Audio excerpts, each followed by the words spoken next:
WBUR Podcasts, Boston.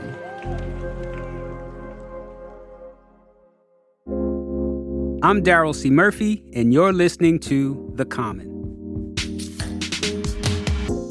All right, folks, we have a good one here because I know some of you are preparing for your little holiday get-togethers. Maybe it's, Hanukkah, Festivus, Christmas, Kwanzaa, New Year, all of them, right? And I know you want to impress your company with a homemade cocktail, perhaps. If that's the case, we got you. For situations like this, there is one person we have to call, and that is Claudiane Philippe. She's the creator of Nail the Cocktail, an Instagram account and blog showcasing some of the best cocktails and bars the region has to offer. And she does some mixology herself, so she's going to give us a recipe to try out over the holidays. Thank you so much for being here, Claudiane. Thank you for having me. I'm always excited to be here. All right, what are we making today? So today we're making a cocktail that I call the Passionate Brew. So You wouldn't expect it to be a holiday type of cocktail because there is the fruity of the passion fruit, there's some coffee, maple syrup, but when it all comes together, the spices mix, and it's the perfect holiday drink. Okay, where do we start? So I'm going to have you grab a shaker. Okay, I have the shaker. Yep. Just get a scoop of ice into the shaker. Okay, scoop of ice. Yep. All right, how much ice? Is that enough? One more. Keep going. That's the perfect amount of ice. Ah, look at that. And then from there, what you're going to do is you're going to grab 2 ounces of the spiced rum. 2 ounces of spiced rum. What's your favorite kind of rum, Claudiane? I like a dark rum. So I'm from Haiti, so rum isn't like in my blood because I'm Caribbean. Mm-hmm. So I've always just loved a dark rum. But spiced rum is actually really good around this time. It makes a complex flavor in most cocktails. All right, bet. Okay, here we go. 2 ounces of spiced rum in there. You're going to do the same thing with 2 ounces of passion fruit juice. 2 ounces of passion fruit juice. Fresh squeezed? Fresh squeezed? Ooh. Absolutely not. Oh. That's a little too hard. All right, what we got next? And then you're going to do 1 shot of fresh espresso. Oof. I'm trying to have folks staying up all night. Okay, here we go. Does any particular roast work better than another? I like a dark roast for mine. I just feel like the flavors are kind of a little more nuttier, and I feel like that works better in a cocktail. Okay. So now you're going to take lime juice and do 1/2 ounce. 1/2 ounce of lime juice. Perfect. And then you're going to take 1/2 ounce of the maple syrup. 1/2 ounce of maple syrup. Is this local maple syrup? It's from Vermont. Ooh, sort of, kind of. Sort of, kind of. There we go. 1/2 ounce of maple syrup. Perfect. And then you're just going to add 1/8 of a teaspoon of vanilla. 1/8 of a teaspoon of vanilla. Yep. So 1/8 of a teaspoon is pretty much the same thing as a dash. So if you don't have a measuring spoon, it's what you would just consider a dash. All right, bet. So that's everything that's going into the shaker. So right now you're going to shake up your drink. Okay. The sweet sound. How long should I shake for? About 10 seconds. 10? That's good. Okay. So what you're doing is you're going to pour the contents of the shaker strained into the glass.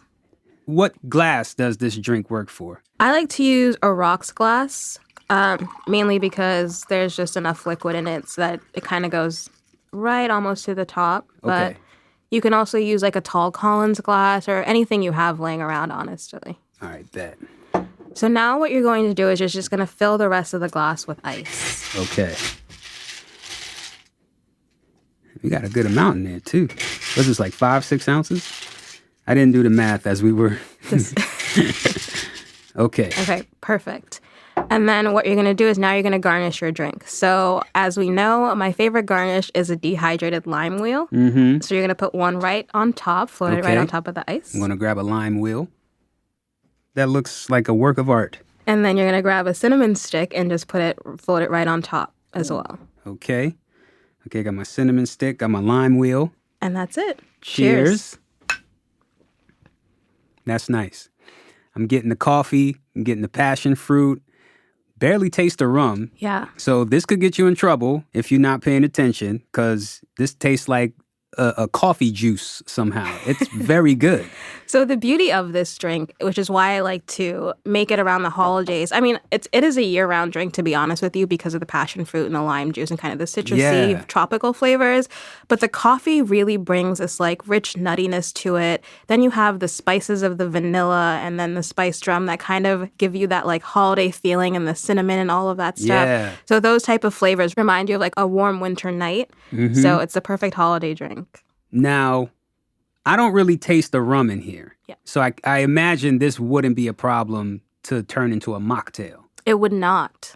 So the way we turn it into a mocktail is we do the same exact steps, except we replace the spiced rum with apple cider. Okay. Apple cider is that really nice holiday beverage. It's got the spice. It's got the comfort. You can have it warm or cold. Mm-hmm. And because it brings in a lot of the spices that you would get in a spiced rum, it makes a perfect replacement. It doesn't alter the flavor a little that much. Okay. And tell me, what's the story behind this drink? So I was inspired to use coffee in my drinks when I took a trip to Chicago about 4 or 5 years ago. Mm-hmm. I went to a really, really famous tiki bar called 3 Dots and a Dash. So they make some of the world's best tiki drinks. And I remembered having coffee mixed with citrusy fruits in a lot of the drinks. And I was like, wow, I never think to put coffee with citrus. So I've decided to use coffee in a lot of drinks besides the typical espresso martini. So. Okay. And it works really well. Oh man, this is working, because I was very interested to see how the lime and the coffee flavors would go together. But oh man, this is fantastic. This is a really good drink. I'm glad you enjoy it. And there's ways to doctor it up as well, right? So you can always put a dash of cinnamon or a dash of, your favorite spices on top and just have it, be your special drink. We're going to take a quick break, but we'll be right back.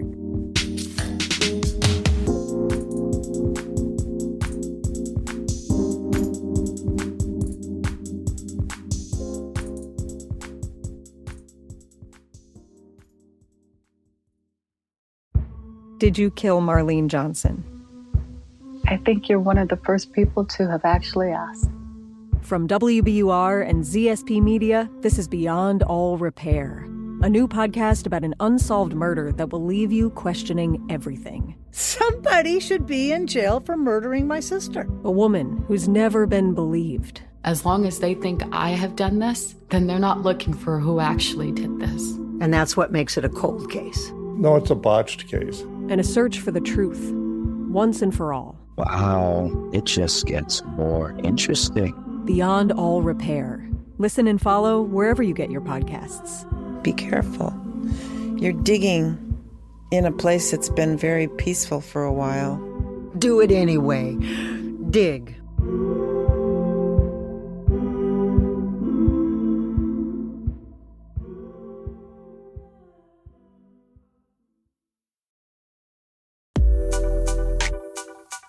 And we're back. I guess that's that for the drinks. I want to talk to you a little bit about some of your favorite bars and places to go in the city. Absolutely. So tell us, is there anywhere you've been lately that you've been impressed by? So recently I just went to a brand new cocktail lounge that just opened up in Brighton called Birds of Paradise. Mm-hmm. What they do is they take you kind of on a journey. So all of their drinks pair rich flavors from 2 different countries. So it's like traveling from one to the other in the same glass. You're traveling from one place to another in the same drink. How does that even work? So for example, my favorite drink from there is called San Juan to Hanoi. And they use a lot of Puerto Rican flavors as well as flavors that you would find in Vietnam. Mm-hmm. They put those flavors together into a really complex cocktail. With the presentation is just so beautiful, and the flavors together are just amazing. What kind of flavors are we talking here? It depends, right? So for this one specifically, there's passion fruit in it.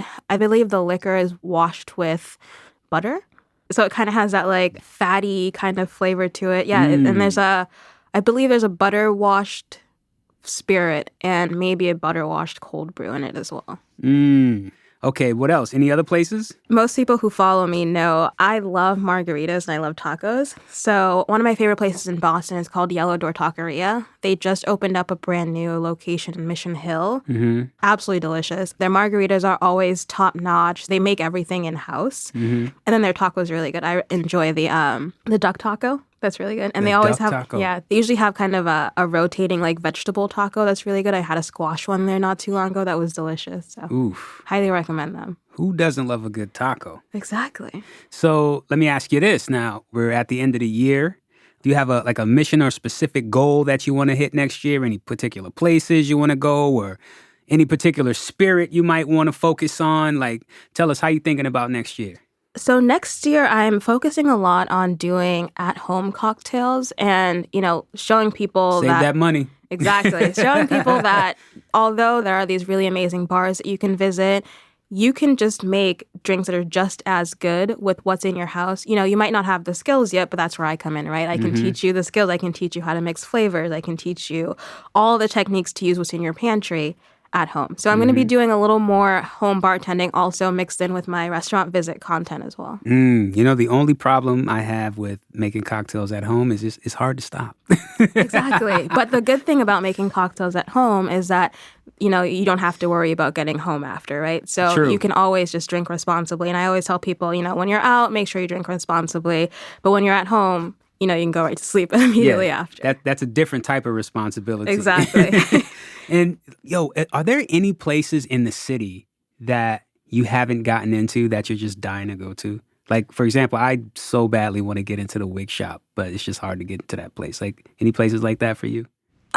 I can get into many places. Okay. I forgot who I was talking to. Because I do. So what I do is I research before they open, so I know the exact date they're going to open, and I'm looking online for reservations for that first night. So I usually get in very, very early. That's my trick. Because once people start talking about it online, everyone's making reservations. It's hard. But is there any place that I haven't been to yet? There is a place that's opening up soon that I'm looking forward to going to. Tell me about it. It's called Hue. Hue. H-U-E. It's in Back Bay. It's a multi-level bar. It's from, the same people that do Committee. Some of the partners there, work with Hennessy, and they also, I believe, worked with a lot of restaurants in Somerville. So it's a lot of really skilled restaurateurs coming together in this one place. And the photos online are absolutely beautiful. So I'm excited to see what they create. Hue. Hue. Yes. All right. I'm going to have to write that down for myself. Yes. Well, Claudiane, this drink is fantastic. So thank you so much for bringing this to us. I really appreciate it. Thank you. That's Claudiane Philippe, creator of Nail the Cocktail. And you can find her on Instagram at Nail the Cocktail.